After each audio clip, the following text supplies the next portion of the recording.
ഓം സഹനാ ഭവതു സഹനൗ ഭുനക്തു സഹ വീര്യം കരവാവഹൈ തേജസ്വിനാവധീതമസ്തു മാ വിദ്വിഷാവഹൈ. ഓം ശാന്തി ശാന്തി ശാന്തി. ഓം ഭദ്രം കർണേഭിഃ ശൃണുയാമദേവാഃ ഭദ്രം പശ്യേമാക്ഷഭിർയജത്രാഃ സ്ഥിരൈരംഗൈസ്തുഷ്ടവാംസസ്തനൂഭിർव्यशेम യദായുഃ. സ്വസ്തി ന ഇന്ദ്രോ വൃദ്ധശ്രവാः സ്വസ്തി നഃ പൂഷാ വിശ്വവേദാः സ്വസ്തി നസ്താർക്ഷ്യോ അരിഷ്ടനേമി സ്വസ്തി നോ ബൃഹസ്പതിർദധാതു. ഓം ശാന്തി ശാന്തി ശാന്തി.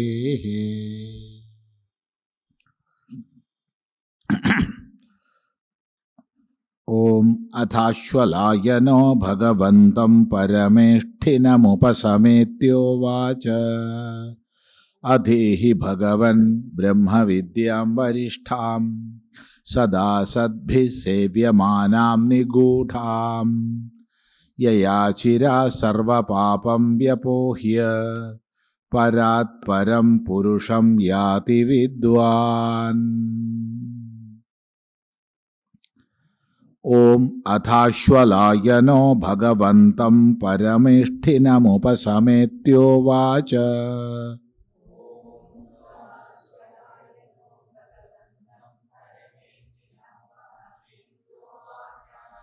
അധീഹി ഭഗവൻ ബ്രഹ്മവിദ്യാം വരിഷ്ഠാം സദാ സദ്ഭിഃ സേവ്യമാനാം നിഗൂഢാം യയാ ചിരാ സർവപാപം വ്യപോഹ്യ പരാത് പരം പുരുഷം യാതി വിദ്വാൻ.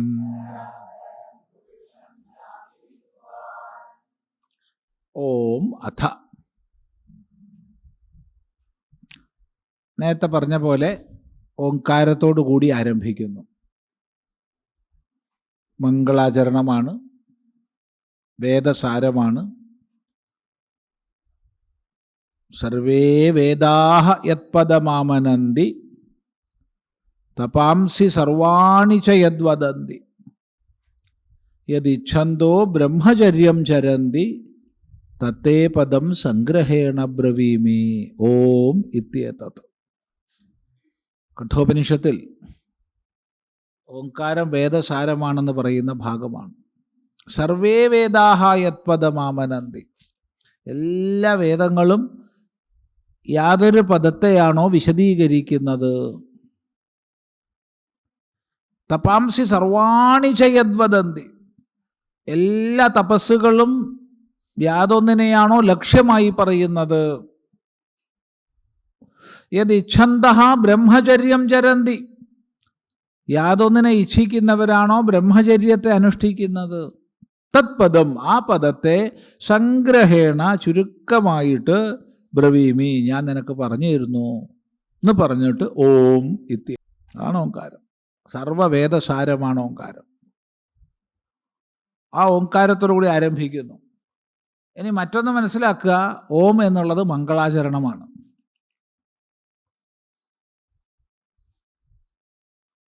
അഥ അനന്തരം. അനന്തരം എന്ന് പറഞ്ഞാൽ എന്തെങ്കിലും ഒന്ന് പറയാൻ നമ്മൾ തുടങ്ങുമ്പോൾ പ്രത്യേകിച്ചൊരു അർത്ഥം വരാതെ തന്നെ, അർത്ഥം കൽപ്പിക്കാതെ തന്നെ പറയാറുണ്ട്. എന്നിട്ടുണ്ടല്ലോ എന്ന്. അതുപോലെ പ്രയോഗിക്കുകയാണ് അഥ. അഥ എന്ന് പറഞ്ഞാൽ അനന്തരം. അല്ലാതെ ഇവിടെ ഇപ്പോൾ അഥ എന്നുള്ളതിന് ബ്രഹ്മസൂത്രത്തിലൊക്കെ അഥ എന്നുള്ളതിന് വിശദമായി ചിന്തിക്കുന്നുണ്ട്. ഇവിടെ അതിൻ്റെ ആവശ്യമില്ല. ഇവിടെ അഥ അനന്തരം. അല്ലെങ്കിൽ അഥ എന്നുള്ളത് മംഗളാചരണമായിട്ട് കൂട്ടിയാൽ മതി. അതെങ്ങനെയാണ് അഥ മംഗളാചരണമാവുക? ഓം എന്നും അഥ എന്നും രണ്ട് ശബ്ദങ്ങൾ മംഗളാചരണങ്ങളായിട്ടാണ് മാനിക്കുന്നത്. അതാണ് ഓങ്കാരശ്ചാധ ശബ്ദശ്ച ദ്വാവേതൗ ബ്രഹ്മണപുരാ കണ്ഠം ഭിത്വാ വിനിർയാതൗ തസ്മാൻ മാംഗളികാവുഭൗ. ഓം എന്നുള്ളതും അഥ എന്നുള്ളതും ഈ രണ്ട് ശബ്ദങ്ങൾ, ദ്വൗ ഏതൗ ഈ രണ്ടും, ബ്രഹ്മണ കണ്ഠം ഭിത്വാ വിനിർയാതൗ, ഒന്നുകിൽ ബ്രഹ്മാവിൻ്റെ അല്ലെങ്കിൽ വേദത്തിൻ്റെ, രണ്ടും ശരിയാ, കണ്ഠത്തെ ഭേദിച്ച് പുറത്തേക്ക് ചാടിയ രണ്ട് ശബ്ദങ്ങളാണ്. തസ്മാത് അതുകൊണ്ട്, ഉഭൗ രണ്ടും, മാംഗളികൗ മംഗളവാചികളാണ്. അപ്പം ഇത് പണ്ടേ വൃദ്ധന്മാർ പറഞ്ഞു പോരുന്ന, നമ്മൾ മാനിച്ചു പോരുന്നതാണ്. അപ്പോൾ മംഗളവാചികളായിട്ടാണ് ഓം അഥ എന്നിവയെ മാനിക്കുന്നത്. ഓം അഥ അശ്വലായന, അശ്വലായനൻ, അശ്വലൻ്റെ ഗോത്രത്തിൽ പിറന്നവൻ, അഥവാ അശ്വലായനൻ പേരായിരിക്കാം, അശ്വലായനൻ എന്ന് പേരുള്ള ആൾ, അഥവാ അശ്വലൻ്റെ ഗോത്രത്തിൽ പിറന്ന ആൾ, രണ്ടും ആവാം. രാഘവൻ പേരുമാണ്, രഘുവിൻ്റെ വംശത്തിൽ പിറന്നവനുമാണ്. ഇനിയിപ്പോൾ രഘുവിൻ്റെ വംശത്തിലൊന്നും അല്ലെങ്കിൽ ഒരാൾക്ക് രാഘവൻ എന്ന് പേരിടാം. അയാളുടെ പൂർവികൻ രഘു ഉണ്ടോ നോക്കിയിട്ടല്ല രാഘവൻ എന്നിടുക. എന്നാൽ വാക്കിൻ്റെ അർത്ഥം നോക്കി അങ്ങനെയാണേനും. ഇതുപോലെ തന്നെ ഇവിടെയും പേരാവാം അശ്വലായനൻ. വേദത്തിൽ, വൈദിക ശാസ്ത്രങ്ങളിൽ, അതുപോലെ ഇതിഹാസ പുരാണങ്ങളിലൊക്കെ പ്രസിദ്ധമായ ഒരു പേരാണ് അശ്വലായന പേര്. അശ്വലായനൻ എന്ന് വളരെയധികം ഋഷിമാരുടെ പേരുണ്ട്. ഏതായാലും ആ ഋഷി ആയിരിക്കാം, ആരായാലും അശ്വലായനൻ എന്തുണ്ടായി? ഭഗവന്തം പരമേഷ്ഠിനം ഉപസമേത്യ ഉവാച. ഭഗവാൻ പരമേഷ്ഠിയെ അരികെ പ്രാപിച്ച് ചോദിച്ചു. പരമേഷ്ഠി ഏറ്റവും മുതിർന്നവൻ. പരമേഷ്ഠി എന്ന് പറഞ്ഞാൽ പരമനിൽ വെച്ച് പരമനായവനാണ് പരമേഷ്ഠി, ഏറ്റവും മുതിർന്നവൻ. ഏറ്റവും മുതിർന്നവൻ ആരാ? ബ്രഹ്മാവ്. ബ്രഹ്മാ ദേവാനാം പ്രഥമ സംബഭൂവ. ദേവന്മാരിൽ ഒന്നാമനായിട്ട് ബ്രഹ്മാവ് സംഭവിച്ചു എന്ന് ശ്രുതി തന്നെ പറയുന്നുണ്ട്. അപ്പോൾ പരമേഷ്ഠി ബ്രഹ്മാവാണ്.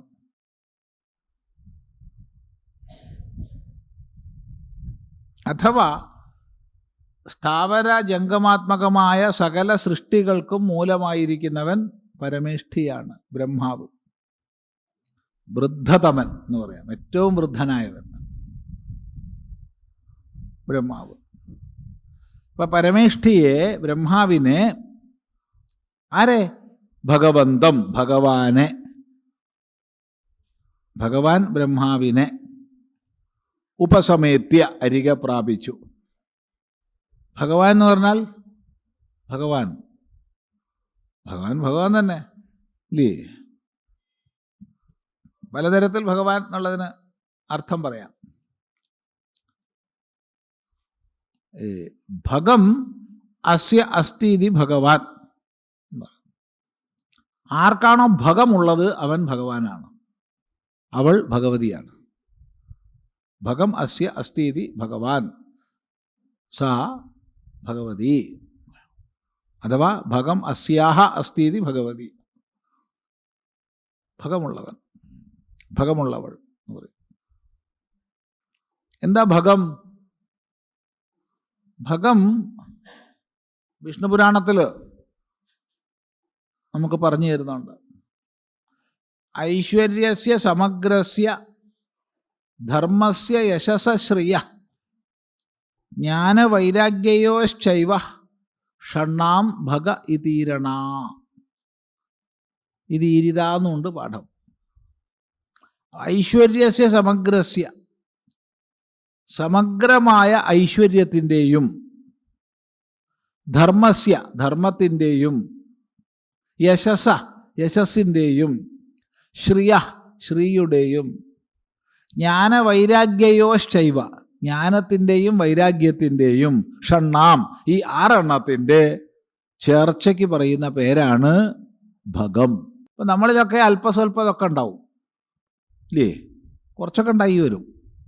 ചിലർക്ക് ധർമ്മബോധം കുറച്ചുണ്ടാവും, പക്ഷെ സമഗ്രമായിട്ടുണ്ടാവുമെന്ന് ചോദിച്ചാൽ അതുണ്ടാവില്ല, എന്നാലും കുറച്ചൊക്കെ ഉണ്ടാവും. അപ്പോൾ പിന്നെ ഐശ്വര്യം ഉണ്ടാവില്ല, അതാണ്.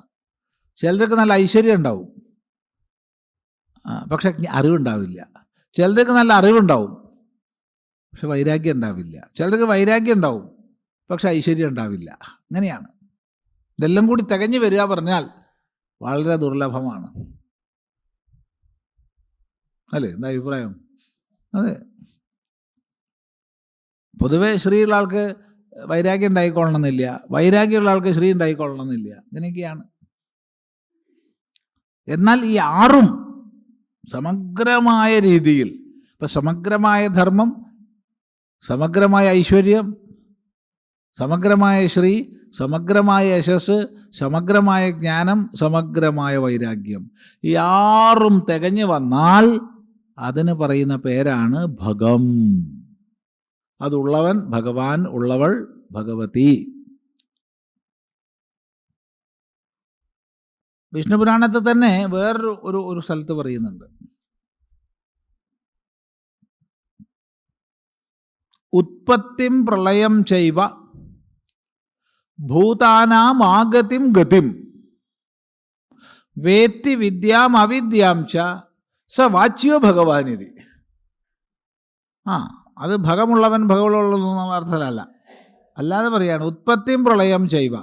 ഈ പ്രപഞ്ചത്തിൻ്റെ മൊത്തം ഉത്പത്തിയെയും പ്രളയത്തെയും, ഈ പ്രപഞ്ചത്തിലെ ജീവരാശികളുടെ വരവിനെയും പോക്കിനെയും, ആഗതിം ഗതിം വേത്തി വിദ്യാം അവിദ്യാം ച, വിദ്യയെയും അവിദ്യയെയും, ഈ 6 വിഷയങ്ങളെ ആർക്കറിയാമോ അയാളെ ഭഗവാൻ എന്ന് വിളിച്ചോളണം എന്നാ. വിദ്യയെയും അവിദ്യയെയും അറിയണം, പ്രത്യേകം ശ്രദ്ധിക്കണം. വിദ്യ മാത്രം അറിഞ്ഞാൽ പോരാ, അവിദ്യ അറിയണം. അവിദ്വാനോട് ബന്ധപ്പെടുമ്പോൾ അവിദ്യ അറിയണം, ഇല്ലാണ്ട് ശരിയാവില്ല.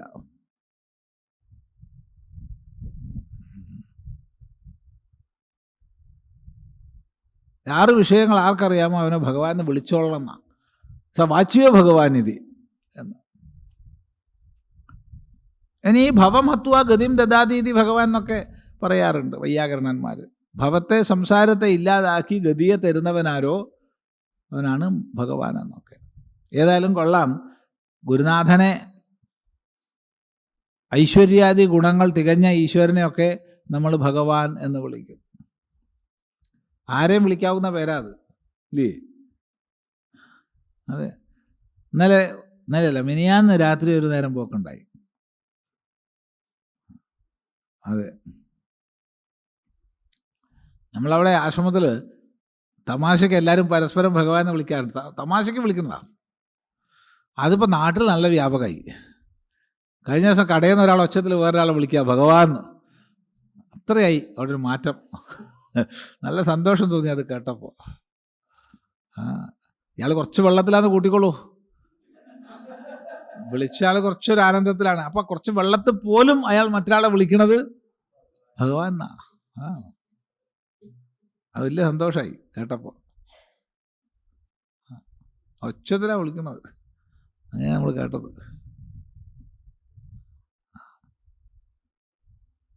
ആരെയും വിളിക്കാം ഭഗവാൻ.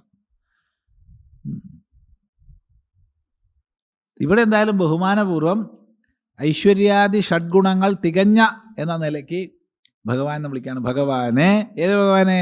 പരമേഷ്ഠിയ ബ്രഹ്മാവിനെ ഉപസമേത്യ, അരികെ പ്രാപിച്ച്.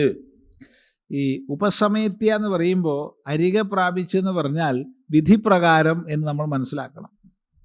ഉപസദന വിധിയുണ്ട്, അരികെ പ്രാപിക്കാൻ വിധിയുണ്ട്. അപ്പോഴേ അരികെ പ്രാപിച്ചു എന്ന് പറയാൻ പറ്റുള്ളൂ.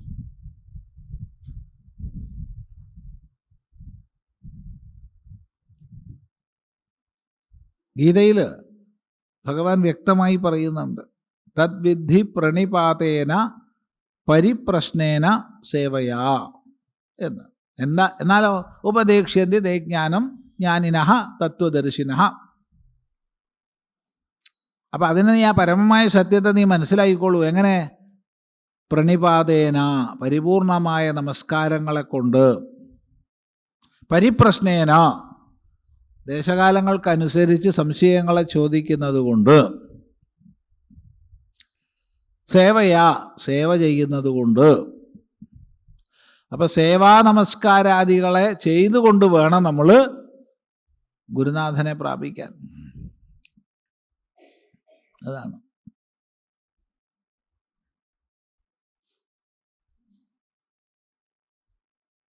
ഇതൊക്കെ ഇപ്പോൾ എല്ലാ കാലവും വേണ്ടതുണ്ടോ? ഒക്കെ പണ്ട് കാലത്ത് അതൊക്കെ വേണം, ഇന്നിപ്പോൾ അതൊക്കെ വേണം, ഒന്ന് കാലം മാറിയില്ലേ എന്ന് ചോദിച്ചാൽ ശങ്കരാചാര്യസ്വാമികൾ പറയുന്നുണ്ട്, മധ്യദീപികാ ന്യായേന അസ്മദാദിഷു അപി ഉപസദന വിധേഹേ ഇഷ്ടത്വാതെന്ന്. വളരെ ശ്രദ്ധിക്കേണ്ടതാണ്. മധ്യദീപികാ ന്യായം കൊണ്ട് ഉപസദന വിധി നമ്മളെപ്പോലുള്ളവർക്കും ഇഷ്ടമാണ്. ഇഷ്ടമാണെന്ന് പറഞ്ഞാൽ സ്വീകാര്യമാണ്. ഈ മധ്യദീപികാ ന്യായം എന്ന് പറഞ്ഞാൽ, ഒരു മുറിയുടെ ഉള്ളിൽ, ഒരു വീട്ടിനുള്ളിൽ ഒരു വിളക്ക് വെച്ചാൽ അത് ആ അകം പ്രകാശിപ്പിക്കും. പുറത്ത് വിളക്ക് വെച്ചാലോ പുറം പ്രകാശിപ്പിക്കും. എന്നാൽ നടുക്ക് പടിയുമ്മൽ വെച്ചാലോ അകവും പ്രകാശിക്കും പുറവും പ്രകാശിക്കും. ഇതുപോലെയാണ് പൂർവാചാര്യന്മാർ ചെയ്തു വെച്ചതൊക്കെ. അവർ ചെയ്തത് മുമ്പിലുള്ളവർ അനുഷ്ഠിച്ചതാണ്, പിമ്പിലുള്ളവർ അനുഷ്ഠിക്കേണ്ടതാണ്. അതുകൊണ്ട് നമുക്കും ഉപസദന വിധി ഇഷ്ടമാണ്. നമ്മൾ വിചാരിക്കും ഇത് ഒരു വൃത്തികെട്ട ഗുരുവാണിത്, അയാളെ പോയി നമസ്കരിക്കണതൊക്കെ അയാൾക്ക് വലിയ ഇഷ്ടമാണെന്ന് വിചാരിക്കും. അയാൾക്ക് ഇഷ്ടക്കേടോ അല്ല. പക്ഷേ ഇത്തരം സമ്പ്രദായങ്ങളിലൂടെയാണ് നമ്മുടെ ധർമ്മം പുലർന്നിട്ടുള്ളത്. അമ്മയെ നമസ്കരിക്കുക, അച്ഛനെ നമസ്കരിക്കുക, ആചാര്യന്മാരെ നമസ്കരിക്കുക, അത് നമ്മുടെ സമ്പ്രദായമാണ്. എന്തിനാ ഇപ്പം അമ്മേനെ നമസ്കരിക്കണത്? എന്തിനാന്ന് വെച്ചാൽ വേണ്ട, അല്ലാണ്ടെന്താ. എന്തിനാ ഇപ്പം അച്ഛനെ നമസ്കരിക്കണത്? വേണ്ട, കഴിഞ്ഞു. എന്നാൽ ഇത്തരം ആചരണങ്ങൾ തലമുറകൾ ചെയ്തു പോന്നത് കൊണ്ടാണ് ഈ സനാതന ധർമ്മ വ്യവസ്ഥ നിലനിന്നത്. അല്ലെങ്കിൽ നിലനിൽക്കില്ല. എവിടെ നിൽക്കുക?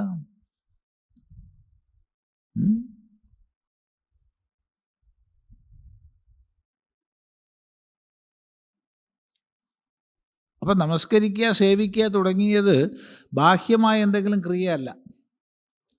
അത് ആന്തരികമായ ഭാവത്തെ വളർത്തലാണ്. അത് നമ്മളിലെ പാത്രത്വത്തെ ഉയർത്തലാണ്. അത് ശ്രദ്ധിക്കുക. അപ്പോൾ ഉപസമീത്യ എന്ന് പറയുമ്പോൾ അങ്ങനെ വിധിപ്രകാരം സമീപിച്ച് ഉവാച്ച് പറഞ്ഞു, ചോദിച്ചു. അപ്പോൾ അശ്വലായനൻ ബ്രഹ്മാവിനോട് ചോദിച്ചു. ഇത്രയേ ഉള്ളൂ ചുരുക്കി പറഞ്ഞാൽ. വിധിപ്രകാരം പ്രാപിച്ച് ചോദിച്ചു. എന്താ ചോദിച്ചേ? ഹേ ഭഗവൻ, അല്ലയോ ഭഗവൻ, ഭഗവാനേ. ഭഗവൻ എന്ന് പറഞ്ഞാൽ ഭഗവാനേ എന്ന് മലയാളത്തിൽ പറയാം. വരിഷ്ഠാം ബ്രഹ്മവിദ്യാം അധീഹി, ഏറ്റവും വരിഷ്ഠയായ ബ്രഹ്മവിദ്യയെ അങ്ങ് ഉപദേശിക്കണമേ.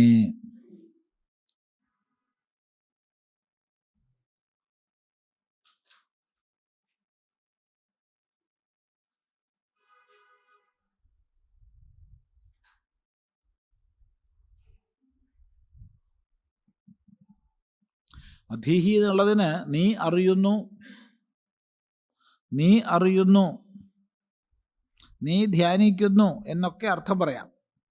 അതേപോലെ നീ ഉപദേശിക്കൂ എന്നതിൻ്റെ താത്പര്യവും മനസ്സിലാക്കാം. താത്പര്യമാണ്.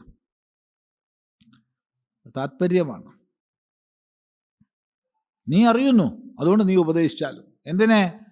ബ്രഹ്മവിദ്യയെ. ബ്രഹ്മത്തെ ബോധിപ്പിച്ച് മുക്തിയെ പ്രദാനം ചെയ്യുന്നതാണ് ബ്രഹ്മവിദ്യ. വിദ്യ സാ യയാ വിമുച്യതേ, യാതൊന്നിനെ കൊണ്ട് മുക്തി കൈവരുന്നുവോ അതാണ് വിദ്യ. ബ്രഹ്മണഃ വിദ്യ, ബ്രഹ്മവിദ്യ. ബ്രഹ്മത്തെ സംബന്ധിക്കുന്ന ബ്രഹ്മത്തിൻ്റെ വിദ്യയാണ് ബ്രഹ്മവിദ്യ, ബ്രഹ്മജ്ഞാനം.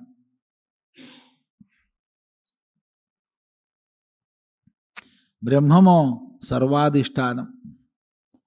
സർവത്തിനും അധിഷ്ഠാനഭൂതമായ സത്യത്തിന് നമ്മൾ വിളിക്കുന്ന പേരാണ് ബ്രഹ്മമെന്ന്. ആത്യന്തികമായ സത്തയ്ക്ക്, ഉണ്മയ്ക്ക് നമ്മൾ വിളിക്കുന്ന പേര്, അത്രയേ ഉള്ളൂ. അപ്പം എന്താണ് പരമമായ സത്യമെന്ന് അങ്ങേക്ക് അറിയാം. അതിനെ സംബന്ധിക്കുന്ന വിദ്യയെ എനിക്ക് ഉപദേശിക്കൂ. ബ്രഹ്മവിദ്യാം.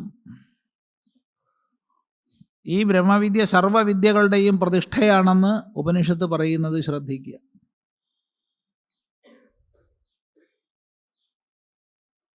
സബ്രഹ്മവിദ്യാം സർവവിദ്യാ പ്രതിഷ്ഠാം എന്ന് മുണ്ടകോപനിഷത്ത്.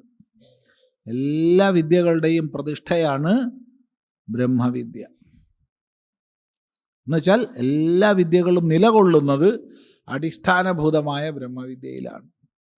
അങ്ങനെയുള്ള പരമസത്യത്തെ സംബന്ധിക്കുന്ന വിദ്യയെ നിനക്കറിയാം, അത് നീ പറഞ്ഞു തന്നാലും. എങ്ങനെയുള്ള വരിഷ്ഠാം, ഏറ്റവും ശ്രേഷ്ഠമായ. എന്തുകൊണ്ട് വരിഷ്ഠ? പരമമായ മുക്തിയെ പ്രദാനം ചെയ്യുന്നത് കൊണ്ട്, സമ്പൂർണമായ ദുഃഖനിവൃത്തിയിലേക്ക് നയിക്കുന്നത് കൊണ്ട്. അതുകൊണ്ട് ഏറ്റവും ശ്രേഷ്ഠയായ. മറ്റ് വിദ്യകളൊന്നും വേണ്ടാന്ന് പറഞ്ഞിട്ടില്ല. മറ്റെല്ലാ വിദ്യകളും വേണ്ടത് തന്നെയാണ്. എല്ലാ വിദ്യകളും വേണം. പക്ഷേ എല്ലാ വിദ്യകളും തന്നെ വിഷയമാക്കുന്നത് നശിക്കുന്ന വസ്തുക്കളെ കൊണ്ടാ, അല്ലേ? നശിക്കുന്ന വസ്തുക്കളെ സംബന്ധിച്ചതാ എല്ലാം. അപ്പം നശിക്കുന്ന സകലത്തിലും നശിക്കാതെ നിലകൊള്ളുന്ന സത്യത്തെ സംബന്ധിക്കുന്ന വിദ്യ, അത് വരിഷ്ഠയാണ്, അത് ശ്രേഷ്ഠയാണ്, ഒരിക്കലും നശിക്കാത്തതാണ്. എന്ന് മാത്രമല്ല, ബ്രഹ്മവിദ്യ അനുഭൂത ഫലമാണ്. അതിൻ്റെ ഫലം അനുഭവത്തിൽ വരുന്നതാണ്. എവിടെ? ഇവിടെ. എപ്പോ? ഇപ്പോൾ. മരിച്ചു കഴിഞ്ഞിട്ടല്ല. ഒരാൾ യാഗവിശേഷം എന്തെങ്കിലും ചെയ്യുകയാണെങ്കിൽ ആ യാഗത്തിൻ്റെ ഫലമായിട്ട് സ്വർഗം ലഭിക്കുന്നു എന്ന് പറയുന്നു. നമുക്കറിയില്ല, അങ്ങനെ പറയുന്നു. എപ്പോ? മരിച്ചു കഴിഞ്ഞിട്ട്, അല്ലേ? യാഗഫലമായി സ്വർഗം ലഭിക്കുന്നു പറഞ്ഞാൽ എപ്പോഴാണ് ലഭിക്കുക? മരിച്ചു കഴിഞ്ഞിട്ട്. അപ്പം ലഭിക്കില്ല. മരിച്ചിട്ടുള്ള എന്താ നമുക്കറിയാം. പിന്നെ അതൊരു വിശ്വാസം. വിശ്വാസം കൊണ്ട് നല്ലത് തന്നെ, വേണ്ടാന്നൊന്നും പറഞ്ഞില്ല. വിശ്വാസം മാത്രമാണ്. സ്വർഗം, നരകം ഒക്കെ നമ്മുടെ വിശ്വാസത്തിൻ്റെ മേഖലകളിൽപ്പെട്ടതാണ്. ഇല്ലാണ്ട് എന്നൊന്നും പറയാൻ വയ്യ. ആരെങ്കിലും കണ്ടവരുണ്ടോ? സ്വർഗം കണ്ടവരാരും കൂടെ ഉണ്ടോ? നരകം കണ്ടവരുണ്ടോ? രണ്ടുമില്ല.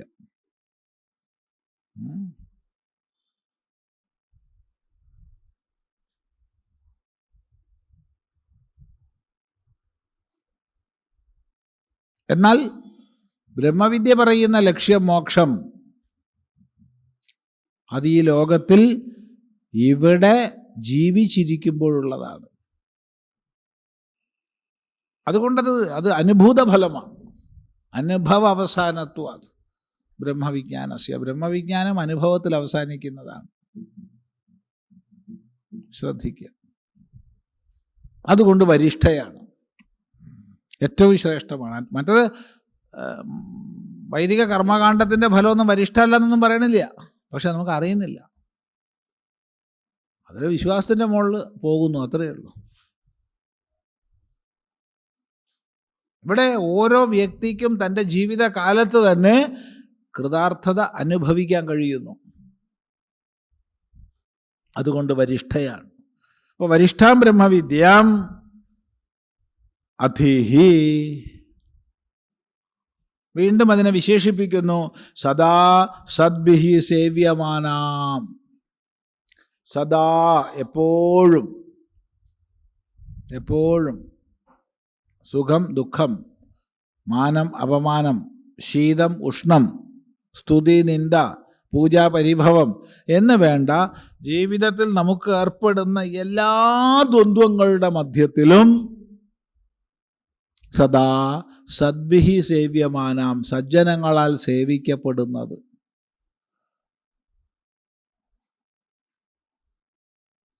അതാണ് ബ്രഹ്മവിദ്യ. എപ്പോഴും സജ്ജനങ്ങളാൽ സേവിക്കപ്പെടുന്നതാണ്. സജ്ജനങ്ങൾ സദാ ബ്രഹ്മവിദ്യയെ സേവിക്കുന്നു.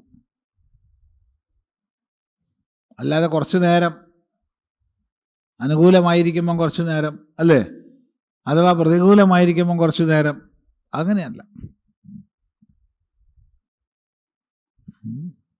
സദാ. സദാ എന്നുള്ള വാക്കിൻ്റെ അർത്ഥം വളരെ വലുതാണ്.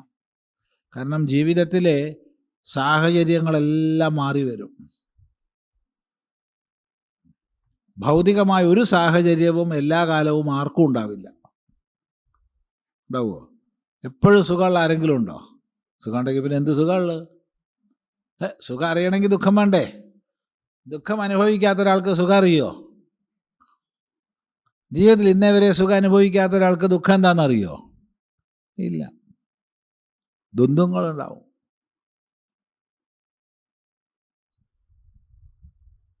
ലോകം ദ്വന്ദ്വാത്മകമാണ്. അത് അംഗീകരിച്ചാൽ പ്രയാസമില്ല. അംഗീകരിക്കാൻ ഒരു പ്രയാസം, അല്ലേ? അതെ, ദ്വന്ദ്വാത്മകമാണ് ലോകം എന്ന് അംഗീകരിക്കാൻ പലപ്പോഴും നമുക്കൊരു വിഷമം. അപ്പോൾ സുഖം വരുമ്പോൾ നമ്മൾ അഹങ്കരിക്കും, ഹർഷം ഉണ്ടാവും. പക്ഷെ ദുഃഖം വരുമ്പോൾ സഹിക്കാൻ പറ്റില്ല. അതുണ്ടെങ്കിൽ ഇതും ഉണ്ടാവില്ലേ? വേണ്ടേ? നല്ല ജീവിതത്തിൽ പൂർണ്ണത കൈവരൂ. രണ്ടിനെയും നമുക്ക് ഒരുപോലെ സ്വീകരിക്കാൻ കഴിയണ്ടേ? ആലോചിച്ച് നോക്കൂ.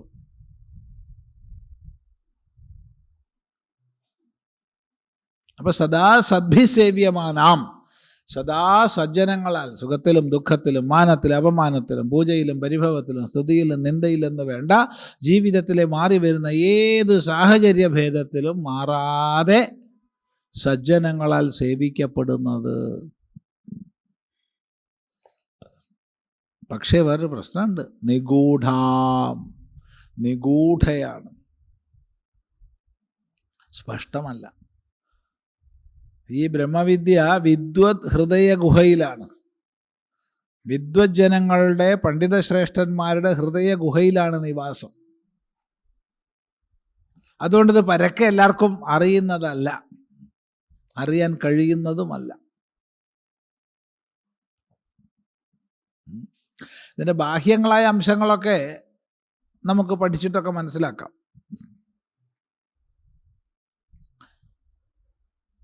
എന്നല്ല, പുസ്തകം എഴുതാം, മറ്റുള്ളവർക്ക് ഉപദേശങ്ങളെ കൊടുക്കാം, വിദ്വാനായിട്ട് അറിയപ്പെടാം, ഒക്കെ ചെയ്യാം. എന്നാൽ ആ ബ്രഹ്മവിദ്യ അനുഭവിച്ചു എന്ന് അർത്ഥമില്ല.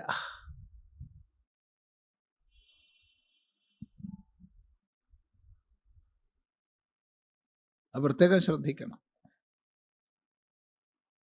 അപ്പൊ സദാ സദ്ഭിഹി സേവ്യമാനാം എന്ന് പറഞ്ഞ ഉടനെ നിഗൂഢാം എന്ന് പറയുന്നതിൻ്റെ അർത്ഥം മനസ്സിലാക്കുക.